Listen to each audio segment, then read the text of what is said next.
Friends, आज बसंत पंचमी है और वेस्ट बंगाल में तो बसंत पंचमी की उल्लास देखते ही बनता है।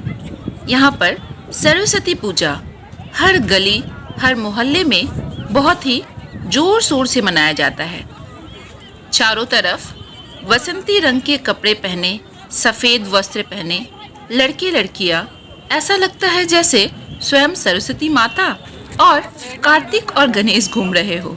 वातावरण बहुत सुंदर दिखता है। आज मैं छात्रों का यह शिक्षा केंद्र आप लोगों को दिखाऊंगी। उससे पहले आज का दिन कैसे आरंभ किया और हमने क्या क्या किया, चलिए देखते हैं। आज बसंत पंचमी है तो सुबह सुबह हम लोग भी समय पर ही सोकर उठे और अपने घर के सारे कामों को निपटाकर सरस्वती माता की पूजा के लिए सब परिवार बैठे। हम सब मिलकर पंडित जी के साथ सरस्वती माता का पूजा आराधना किए। वातावरण बहुत सुंदर हो गया था। हम लोग बहुत खुश थे। बसंत पंचमी की जो वह सौंदर्य है वो हमारे मन में भी एहसास हो रहा था।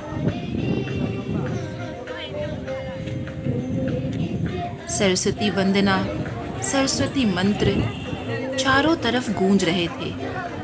हम सब श्रद्धा और भक्ति के साथ माता की पूजा अर्चना संपन्न किए। उसके बाद यहाँ जगह जगह पर माता का दर्शन करने के लिए भी हम निकले।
रामकृष्ण मिशन का उद्देश्य है यहाँ के छात्रों के अंदर आदर्श विशुद्ध रूप से आध्यात्मिक और मानवीय गुणों का विकास करना। विवेकानंद जी ने आधुनिक भारत में दोहरे राष्ट्रीय आदर्शों के रूप में त्याग और सेवा की घोषणा की और इस मिशन का काम इन पर अभ्यास करने और प्रचार करने का प्रयास करता रहता है। विवेकानंद जी ने दरिद्र नारायण है का संदेश को इंगित करने के लिए गरीबों की सेवा, गरीबों को भगवान मानना यह संदेश फैलाया और रामकृष्ण के जीवन और शिक्षा के प्रकाश से पुनः व्याख्या किए गए भगवद गीता के में उपनिषदों और योग के सिद्धांत मिशन के लिए प्रेरणा का मुख्य स्रोत बनाया। सेवा गतिविधियों को प्रदान किया जाता है। यहाँ पर सभी को दिव्य की वास्तविक अभिव्यक्ति के रूप में देखते हुए संगठन का आदर्श वाक्य आत्मानो मोक्षार्थम जगद हिताय चा है। संस्कृत से अनुवादित स्व अध्याय का अनुवाद किया गया है। इसका अर्थ है अपने स्वयं के उद्धार के लिए और दुनिया की भलाई के लिए कार्य करना। रामकृष्ण मठ और मिशन का विचारधारा यह है कि ब्रह्मांड अनंत शुद्ध चेतना या ब्रह्मा में उत्पन्न होता है और ब्रह्मा का व्यक्तित्व हमें ईश्वर या धर्म के भगवान जैसे विष्णु, शिव, शक्ति, अल्लाह, यीशु, यहोवा, वाहेगुरु आदि मिलते हैं। रामकृष्ण मिशन सिखाता है कि ईश्वर की प्राप्ति जीवन का अंतिम लक्ष्य है।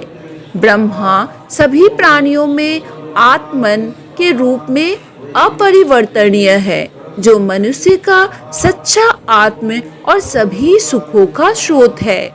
लेकिन अज्ञानता के कारण वह अपने शरीर और मन के साथ खुद को पहचानता है और इंद्रियों के सुखों के पीछे भागता है।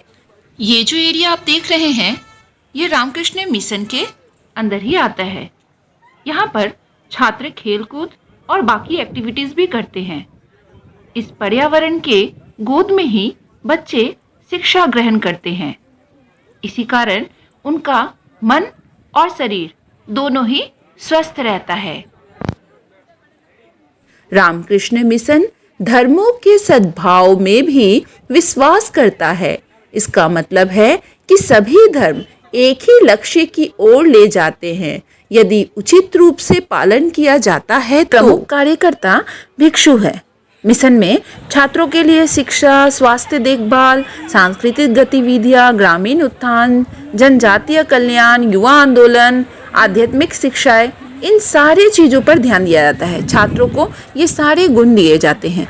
यहाँ पर मिशन के जो अपने अस्पताल है, धर्मार्थ औषधालय, मातृत्व क्लिनिक, तपोदिक क्लिनिक और मोबाइल डिस्पेंसरी है। यहाँ पर नर्सों का प्रशिक्षण केंद्र भी है। यहाँ पे नर्सों को ट्रेनिंग भी दी जाती है। और सिर्फ इतना ही नहीं, बुजुर्गों के लिए आश्रम है, अनाथालय है, कई तरह के ऐसे केंद्र है जिससे समाज का कल्याण होता है। और यहाँ के छात्रों को इन जगहों का ज्ञान भी दिया जाता है। उनके अंदर भी वह मानवता का विकास किया जाता है कि वह भविष्य में जाकर ऐसे इंसान बने कि वह हमारे समाज के जितने भी कमज़ोर वर्ग है उनकी मदद कर सके, उनके अंदर परोपकार की भावना आ सके, दयालु बन सके वो बच्चे।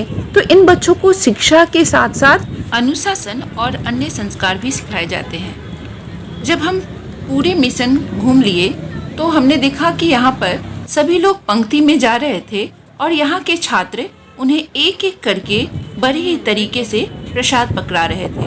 हम लोगों ने भी प्रसाद लिया और प्रसाद का आनंद उठाया। बहुत ही सुंदर यह जगह था।